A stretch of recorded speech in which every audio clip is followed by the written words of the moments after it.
Welcome to Nivas news. మా channel మీకు నచ్చినట్లయితే లైక్ చేయండి, షేర్ చేయండి, కమెంట్ చేయండి. మర్చిపోకుండా బెల్ సింబల్ని క్లిక్ చేయండి.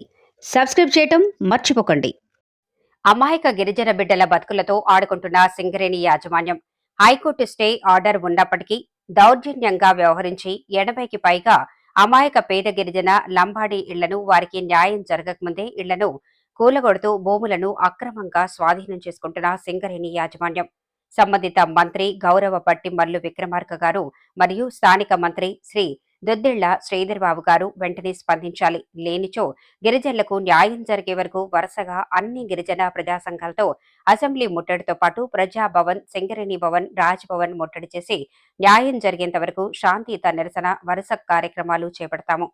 రామగుండం జోన్ 3 పరిధిలో సిద్దపల్లి, అక్కెపల్లి భూముల్లో ఉన్న అమాయక గిరిజన బిడ్డల ఇళ్లకు సింగరేణి బొగ్గు సంస్థ నష్టపరిహారం చెల్లించి భూమిని స్వాధీనం చేసుకోవాల్సి ఉంది. కాగా 2013 నుండి 80కి పైగా ఉన్న గిరిజన లంబాడా కుటుంబాలకు న్యాయం జరగకపోవడంతో ఈ విషయంపై గిరిజనులు న్యాయ పోరాటానికి తెలంగాణ ఉన్నత న్యాయస్థానమైన హైకోర్టుని 2020లో ఆశ్రయించారు. తెలంగాణ హైకోర్టు సింగరేణి యాజమాన్యానికి గిరిజనుల ఇళ్లకు, భూములకు నష్టపరిహారం చెల్లించే స్వాధీనం చేసుకోవాలని 2021లో స్టే ఆర్డర్ నోటీసులు జారీ చేసింది.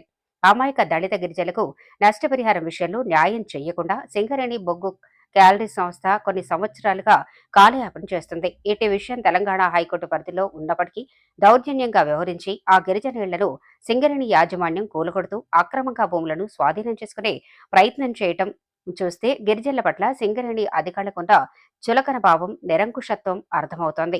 ఈ విషయంపై సంబంధిత మంత్రి మరియు డీసీఎం గౌరవ భట్టిమల్లు విక్రమార్క గారు మరియు స్థానిక మంత్రి శ్రీ దుద్దిళ్ల శ్రీధర్ బాబు గారు వెంటనే స్పందించి అమాయక గిరిజన కుటుంబాలకు న్యాయం చేసే ప్రయత్నం చేయాలని మనవి. అలాగే సింగరేణి బొగ్గు క్యాలరీ సంస్థ అధికారులు అమాయక గిరిజనులపై దౌర్జన్యం చేస్తే సహించేది లేదు. సింగరేణి యాజమాన్యం వెంటనే స్పందించి గిరిజనులకు నష్టపరిహారం చెల్లించి న్యాయం చేయాలి. తెలంగాణ లంబాడీల ఐక్యవేదిక లైవ్ డిమాండ్ చేస్తోంది. లేనిచో అన్ని గిరిజన లంబాడా ప్రజా సంఘాలు, ప్రతిపక్షాలు, వామపక్షాలను కలుపుకొని గిరిజనులకు న్యాయం జరిగే వరకు సింగరేణి సంస్థపై, ప్రభుత్వంపై పోరాటాన్ని ఉధృతం చేస్తామని అన్నారు. ఇట్లు డాక్టర్ రాజ్ కుమార్ యాదవ్, రాష్ట్ర అధ్యక్షులు, లంబాడీల ఐక్యవేదిక, తెలంగాణ రాష్ట్రం.